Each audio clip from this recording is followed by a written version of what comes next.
videoda seçilen iki kardeşimiz. Ben bir demiştim, o iki olsun 9 abone gelmiş. Bunlar demiş ki ben ne sağlık falan filan. İnşallah ünlü olursun. Bilmem neden tutabilirim.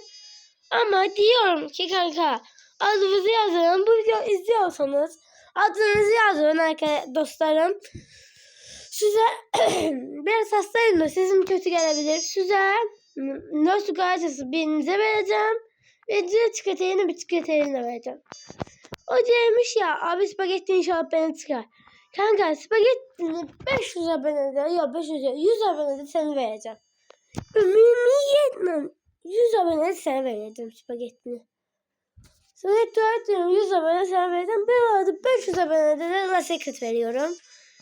Dediğim gibi bu videonun altını çekeyim. Çünkü arkadaşlar onlar kazandı. Çünkü 2 yorum attılar.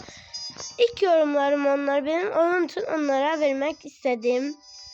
Bu arada bilen yorumlara yazın ki bu TUSAM oyunda çekiliş yapayım yoksa size bu ette mi?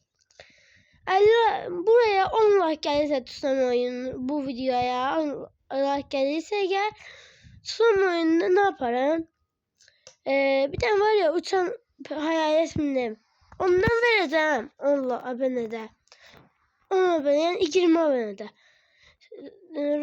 Size bu için 9 abone gelip bu abone 11 abonede 11 abone atarsanız bu betler bakmıyor.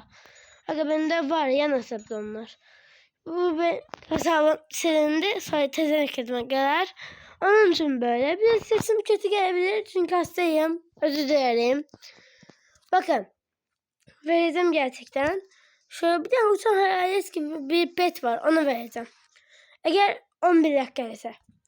11 like 11 abone. Lütfen. Ve bu arada yoruma adınızı yazmayı unutmayın ki verebileyim. Dediğim gibi o iki arkadaşa diyorum bu videonu izliyorlarsa onlara pet vereceğim. Adınızı ve kişinizi adınızı yazın. Ve ben de size petlerinizi vereyim. Okey? Ben zaten arkadaşlar diyeceğim size de yani Hasan vereceğim diyeceğim. Onu da video atacağım ki vermişim. Yani kanıtıyla vereceğim de videoda vereceğim sizlere. Bye bye.